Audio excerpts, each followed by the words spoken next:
เอาโอ้ยบ่มีเกิบเนาะเกิบเจ้าไปใช้แต่คือบ่ใช้เกิบเหยียบเอามันจังบ่เจ็บ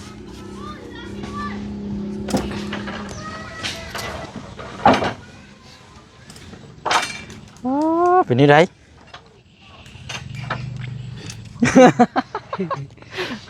ทางสร้างเขาเพิ่นเฮ็ดเวียกเฮือนในบ้านบ่กินข้าวมื้อกินข้าวเมื่อกินข้าวโดยโอ้จะโรยจะโดยนี่ก็เลยจะเอาเนี่ยอยู่ในกินมาให้เป็นมีแก๊สหนึ่งกับไข่น่ะ2แพงเด้อไข่น่ะ2แทะกับขนมนี่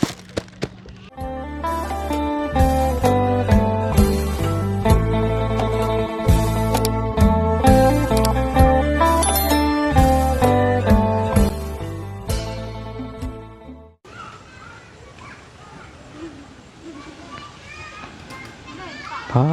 ไปหน่อยเนาะหาก็เห็นแดดเนาะหาก็เห็นแดดช่องหาก็เห็นเงาเจ้าของเนาะเอาเป็นยังไงเนาะทางนี้ก็ยังบ่ท่านได้ยกย้ายมาบ่เนาะทางสร้างเขานี่คือเห็นแต่เครื่องตัดไม้เครื่องอันเป็นสายฟืนสายไฟต้องมีอย่างนี่เราขุดเอาดินแถวนี้ไปบ่นี่โอ้ขุดลงเลิกดีนี่เลิกลายมันก็บ่งามได้นี่เนาะเดี๋ยวสินี่แหละพี่น้อยเพราะว่าขุดเอาแต่แถวหิมนี่แหละแถวหม่องมันสูงมันโกนลายแล้วมันสิบ่งาม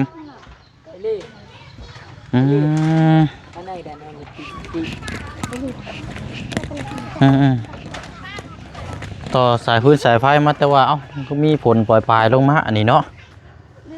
โอ้เอาเนาะมื้อเช้านี่ปล่อยพี่น้องเอ้ยมากับตัวนี้ใส่ใส่ทื่อๆนะนี่คันสิว่ากันเนาะเอาประคองไปก่อนเนาะให้มันเต็มที่เนี่ยประมาณจัก2 เดือนหาก็ได้ประมาณ40 ปลายมื้อนึงเด้อแต่ว่ารู้สึกน้องเพิ่นน่ะรู้สึกบ่ได้เจ็บบ่ได้หยังก็เลยอยากย่างปะพี่น้อยแต่ว่าเฮาแล้วเพื่อไว้เนาะโอ้นี่ส่งบ่เสียงให้เมื่อวานนี่บ่นี่พอดีบ่พอดีบ่อีหยังวันใส่เข็มขัดบ่อันนี้มัดจังหน่อยตะกี้ว่าเบาดีสิใส่บ่แม่นเนาะโอ้ยเอาพุตู้บุกเต็มที่เลยนี่เนาะปั๊บหน้าลิ้นพี่น้อยเอาเห็นนี่ไรเนาะเอานี่พุตู้มาพี่เฮาสิบอก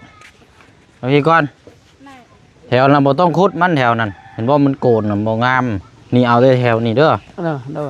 ขุดเอาแต่แถวนี้ลงไปนี่แถวนั้นอยู่สิได้มันโกนเพราะอะไรบ่งามเลยสิได้ถมอีกได้เด้อเอาแหละขุดแถวนี้เลยเนาะเอาพี่น้องเด้อเนาะสบายดีและสวัสดีพ่อแม่พี่น้องน้ำกันเบิดสุขพี่น้องเนาะพบเจอกันอีกคือเก่าเนาะเมื่อเช้านี่ก็มาอัปเดตน้ำกันแล้วก็ตกมาบ่าย3 โมงปลายนี่แหละพี่น้องเนาะก็มาเบิ่งน้ำกันอีกทางสร้างเขาเพิ่นเฮ็ดเวียกเฮือนในบ้านบ่กินข้าวมื้อกินข้าวเมื่อกินข้าวโดยโอ้จะโรยจะโดยนี่ก็เลยจังสิมาพี่โดยโอ้แสดงว่ารอบเช้านี่ก็เจ้าอยู่เฮือนในปั้นเนาะโดยห่วย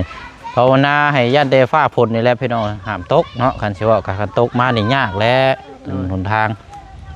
เวียกกับหม่องเวียกงานนี่แหละพี่น้องเนาะเฮาก็มาติดตามเบิ่งน้ำกันนี่แหละพี่น้องก็ตูบเนาะมื้อนี้ก็จะว่าเป็นอีกมื้อนึงมื้ออื่นน่าจะคันว่าฟ้าฝนบ่ตกนี่น่าจะสำเร็จพี่น้องเนาะน่าจะสำเร็จเพราะว่ามีแต่มุงกับอันนี้กับปูแป้นซื่อๆเนาะเอาพอดีว่าหั่นแหละพี่น้องทั้งบ่เชียงก็มีเนี่ยอยู่ในกินมาฝากมาต้อนทางครอบครัวพุตู้เนาะ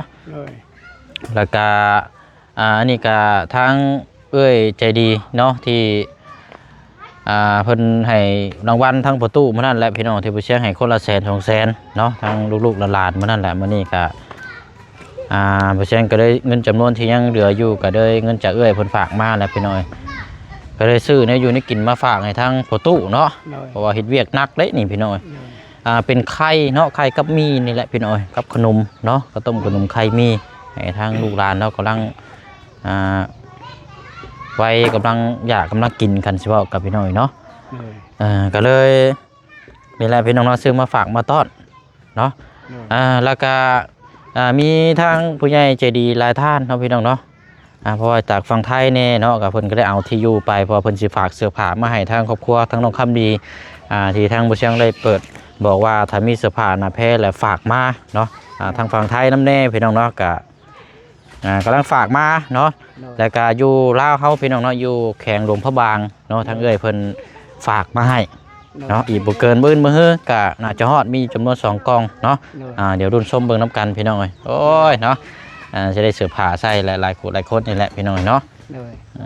นะเดี๋ยวรออันนี้แหละพี่น้องปรับตัวนี้ก่อนเนาะนี่คุดเอาแถวพี่ประตูนี่แถวนั้นบ่คุดมันก็ยาเท่านั้นเด้อมันสิโกนปล่อยให้มันสูงเลยซะ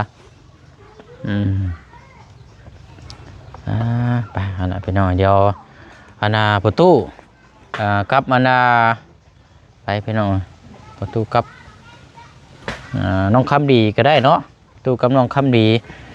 ไปนั่งอยู่หันก็ได้ไปเดี๋ยวเฮาสิมอบได้กินให้เด้อไปแล้วนี่ให้ทางแม่เพิ่นเฮ็ดเวียกนี่ก่อนก็ได้เป็นเอาไปละไปย่างไปชวนพุ่นละเดี๋ยวบอดี้นี่โพดีๆนี่ใส่นี่เนาะโพดใส่ลายดีๆ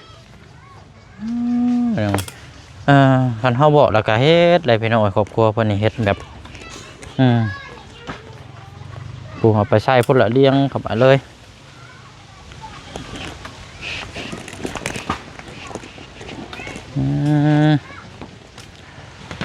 แป้นนี่ก็เดี๋ยวสิตัดต่ออันไหนละใส่เมืองก่อนพี่น้องเอานางลงพุ่นตุ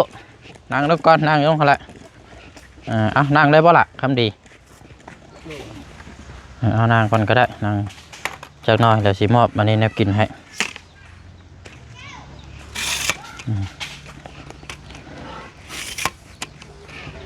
ทั้งเลยปั้นมาอยู่ไปเวียดเนาะเราข้ามไปเวียดไปหน่อยไปเลยอันนี้ครับเนาะพังเบิ่งฟ้าฝนนี่แหละคันว่านั่นกะอีกชั่วโมง2 ชั่วโมงในการอาจจะอันนี้หลายเติบอยู่ดอกคันว่าเหลือน้อยเฮากะโอเคโอ้ยเจ้าเห็ดได้หึงแล้วว่าพุตุเมื่อยอยู่บ่ใช่เบิ่งเมื่อยอยู่เมื่อยแล้วเห็ดเบียกเนาะเอาอะไรพี่น้อยเนาะก็อันนี้เดี๋ยวไว้ให้สร้างอันนี้เด้อสร้างเขามีจะคนก็3บ่มี4เนาะเอาให้เจ้าขวดนึงอันนี้เอาไว้ให้ทั้งสร้างเด้อฝากสร้างพี่น้อย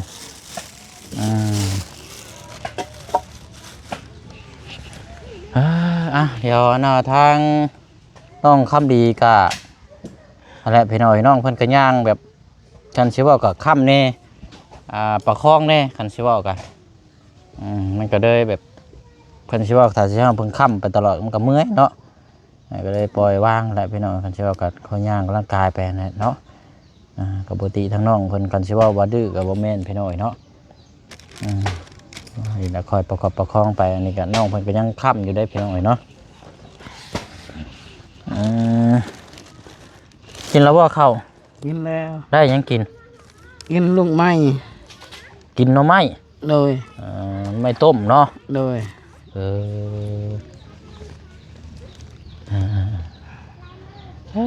เนาะอะไรก็คอยประคองไปก่อนล่ะเด้อยานั่นกินเบิดแล้วบ่เฮาก็ลืมถามเนี่ยน้ำจ้าน้องบาร์ยังชอง2 เม็ดก็คือ2 เม็ด2 เม็ด2 ทุ่ง2 ถ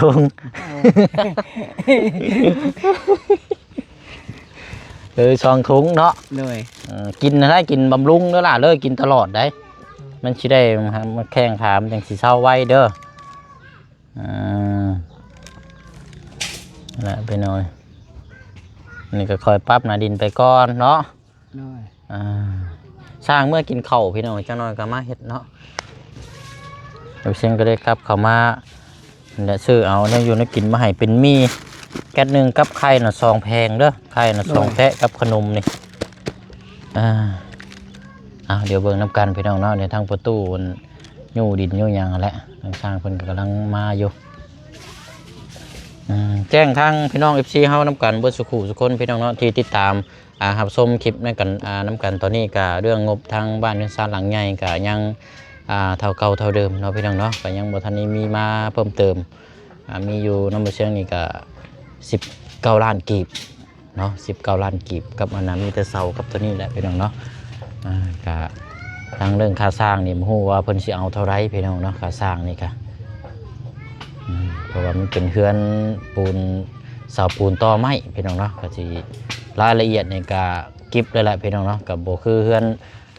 จะแบบนี้เนาะคันสิว่าถ้าแบบนี้มันก็สิง่ายแน่จังน้อยนะพี่น้องเนาะเอากะอันนี้พี่น้องเนาะฝากพี่น้องเฮาติดตามแล้วก็เป็นกำลังใจเบิ่งแย่งน้ำกันเนาะบ่ปะบ่ทิ่มเนาะอันต่อยกย้ายไปที่ว่ากำลังสร้างในกะเป็นเฮือนน้อยเนาะเอาไว้สำรองกำลังให้มานอนเผาเครื่องคองนี่แหละเนาะว่าลองช่างลุงตาเพิ่นให้สร้างนี่นะพี่น้อยเนาะอันนี้แหละมุงหลังคาเป็นยังไงประตูมานอนเฝ้าบัดนี้เนาะมานอนเฝ้าผาบัดมาอ้อมพายังกันอยู่ได้แล้วพี่น้อยเนาะเอาละเด้อประตูเด้อเอาอันนี้เอาพากันให้ลูกหลานเอาเมื่อก่อนก็ได้เนาะเดี๋ยวก็สิเบิ่งนี่จะเล็กจังหน่อยพี่น้อยอัปเดตเบิ่งน้ำกันนั่นแหละเนาะทางน้องอันสถานีเนาะแล้วก็ทางน้องนั่นจังเอาเมื่อก็ได้เอาประตูฝากขอบมุกขอบใจอันทั้งผู้ใหญ่เพิ่นแน่ให้เพิ่นอยู่ดีไม่แห้งเด้ออายุอยู่ดีไม่แห้งไม่แห้งให้ดำให้รวยให้พลไม้ไล่โรคภัยไข้เจ็บ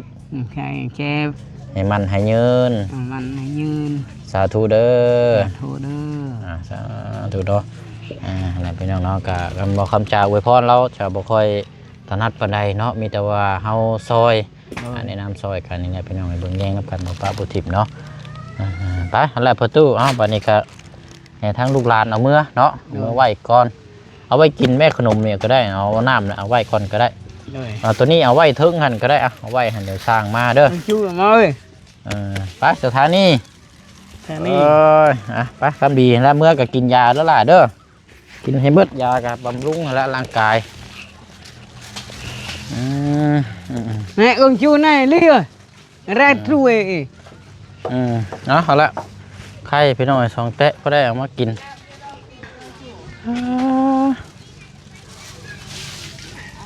เนาะองชูเนาะเนาะแกะอันแรกขนมแต่ว่ากินแล้วขยะน่ะเอาเก็บไว้แล้วบุทิมทิพเด้อมัน4-6เด้อบ่ดียังมาเบิ่งพี่ก่อนประตูไปกันฝนบ่ตกมันก็แห้งก็ไข่อยู่ได้พี่น้องอันนี้เริ่มลายเติบเลยเด้นี่ถมเตะข้ากุ้งม่วงในไปประตูโดยถมบลดแถวขยับไปเลยๆรถเพียงบ่บัดนี่งามบ่งามเอาตัวเทิงๆพุ่นแล้วเอาตัวสูงตัวเทิงพุ่นคุณไหลยู่ลงมาไล่ไปเบิดเลยแล้วจังหาคนมาโจมเพื่อนตัวนี้มาพี่น้องเนาะเพราะหลายคู่หลายคนก็ว่ายังให้โจมตอนนี้พี่น้องแต่ว่ามันบ่มีคนเนาะทั้งเบิ่งพุ่นละบัดขึ้นหลังคาพุ่นละนักกับประมาณ10 คนเนี่ยก็ได้อยู่ดอกเนาะบ่ปานใดหรอกพี่น้องเอ้ยซอยกันแหละ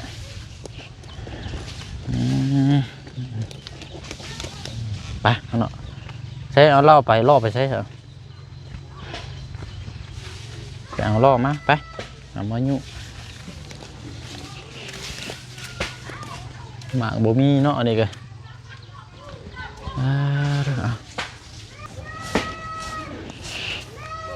นี่หัวปวกบ่นะหัวปวกเนาะเลย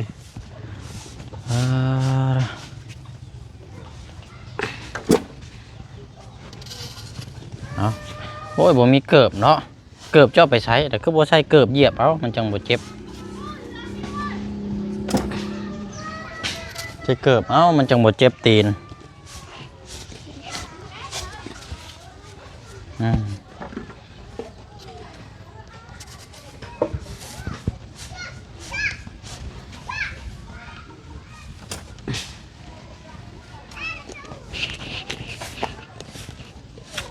เจ็บตีนแล้วไปเอาเกิบมาใช้เหยียบมันจังบ่เจ็บแถวนี้อย่าโกนพี่น้องแล้วขุดเข้าไปในพุทธแถวนี้บ่ขุดก็ยาผู้ตู้เลอ โดย จังแปลงเอาไม้นี่ขุดเอาแถวๆนี่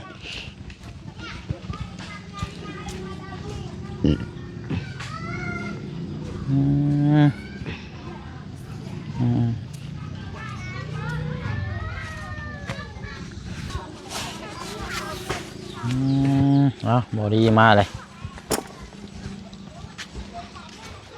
สวยกันเฮ้ยไม่ยักนะระยะบ่ระวังได้หาเรามองบ่เห็นได้เบิ่งเด้อเบิ่งได้ยืนอยู่หันแล้ว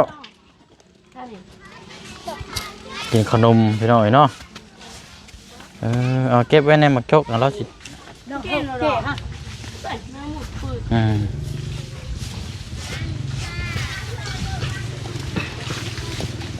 โอ้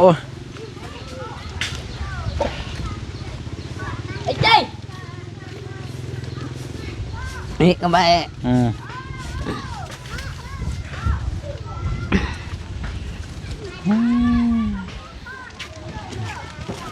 เพราะอะไรมั้งนี่แล้ว ดูแลมาเปล่า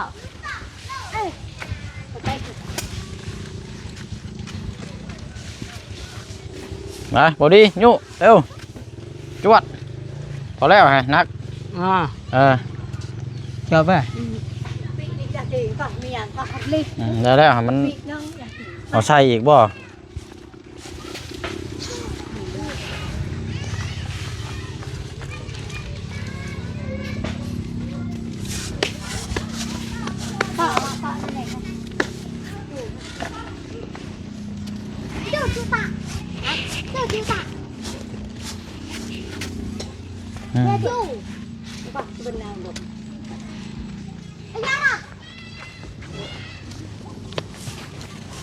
เดี๋ยวให้กันบ่ไม่เรือกับเฮ็ดบันไดใต้ขึ้นนั่นแหละเป็นบันไดจัก4-5 ขั้นเนาะก็ได้ขึ้นไปนั่นแหละผ่านผลมาเลยสร้างยังหมู่มาอยู่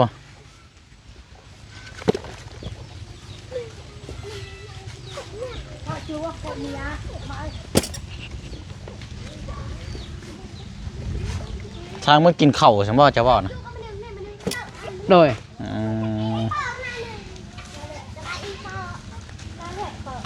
นั่นแหละพี่น้อยมันต้องย้ายเข้าไปได้เจพุ่นเพราะว่ากลางที่มันเบิ่งคือแบบบ่งามมันหกกับพี่น้องเนาะแต่ว่าพุ่นละให้เจ้าขึ้นโค้งขึ้นหาเขาแป้นยังแล้วเรียบร้อยพุ่นละจังหาคนมาโจมมาซอยกันได้อีดอกเช้าตอนนี้แบบมันอยู่ในช่วงกำกึ่งคันเฉพาะกับพี่น้องเนาะมันกระเทินแหละกันตีโจมก็มีแต่สร้างกัน3-4 คนก็ยังบ่ไหวนะพี่น้องรอให้ทางอันนี้ก่อนไม่ใช่ยังขังแน่แท้นี่เนาะยางมันบ่ได้แปรบ่ประตูพอมันแปรนะเจ้าไปเติมลมน้ำในเด้อเลยเติมลมน้ำนี่ช่างเดี๋ยวมาเลยเนาะจะว่ามาฮอดปั๊บมีฝนตกเลยบ่จักมันเริ่มลงมาเลยเอานี่แหละพี่น้อยเบิ่งน้ำการกระเชเล่แล้วเนาะแล้วทั่วแล้วก็จังยกย้ายได้บ่นี่มันตีนมันคืออันนั้นแท้ก็ไปเติมลมน้ำแล้วประตูเด้อเลยจังหน่อยยุ่งบ่ได้ได้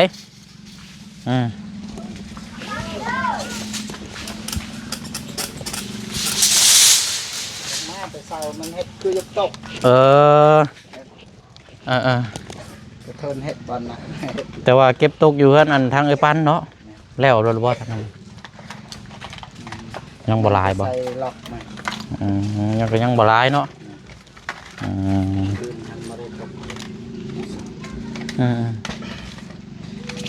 เสียบอุ่นเสียบจั่วประตูไฟเนาะมื้ออื่นพุ่นแหละเนาะมื้ออื่นก็แม่นว่าขึ้นทางคงราคาอัน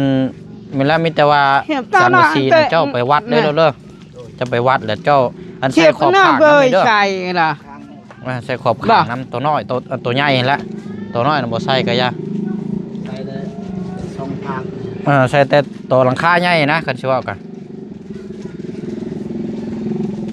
แล้วก็จังเอาวินมาแล้วมันตัวตะปูมันก็เอาตัวที่มีกันยางให้ก็ได้มันจังบ่อันนี้ตะปูตอกทางกระซีนะตัวมียางลูกยางเด้อจังดีๆแน่จังน้อยแล้วสิบินมาเดินไปเชียงสิบไปจ่ายเลยใช่อันบินตัวนั้นอยู่น้ำเจ้าบ่บินอันใหม่เมื่อวานนี่เพิ่นบ่ได้ให้บ่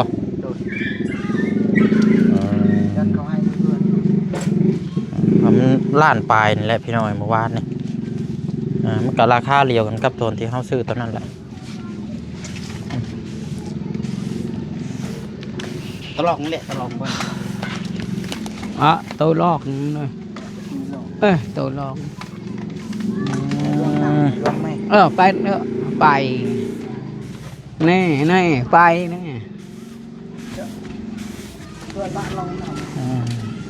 เลยยาวให้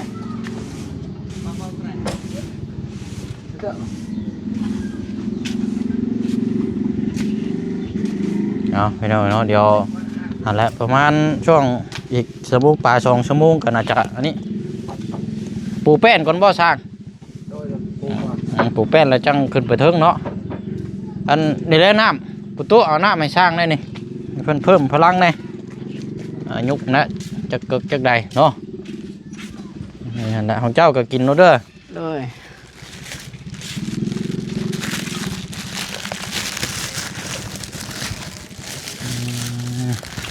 ช้างก็เป็นไงเอาเดี๋ยวสร้างเด้อไม่18นี่คันบ่พอจังนี่เจ้าไปดึงมาที่เฮือนในปั้นก็ได้เด้อเดี๋ยวจังสิไปจ่ายให้เราคันว่าบ่พอนะ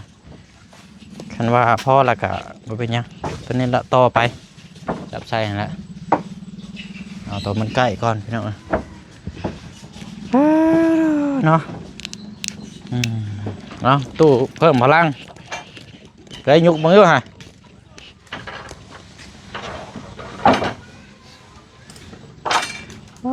เป็นนี่ไร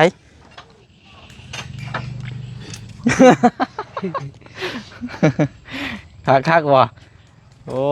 อายุอีกลองอีกเนาะฮะ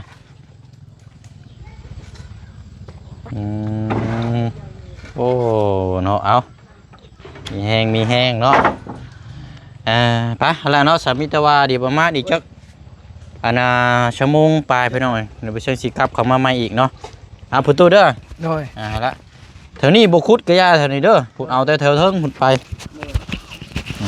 โกนแล้วมันบ่งามได้ถึงขุดตรงลึกลาย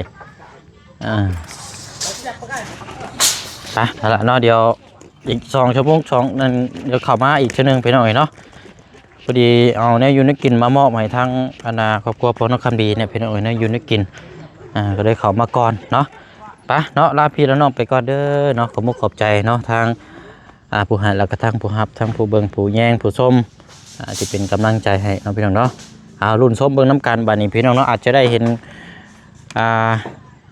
โครงสร้างงามแน่นอนแล้วบานนี้พี่น้องเนาะว่าภาพผลถ้าเป็นใจนี่เบิงพี่น้องให้แดดเลยโอ้ยเนาะโอเคแล้วบานนี้พี่น้องเนาะเดี๋ยวจังมาติดตามเบิงน้ำกันอีกเนาะบ๊ายบายเด้อพี่น้องเด้อเนาะสบายดี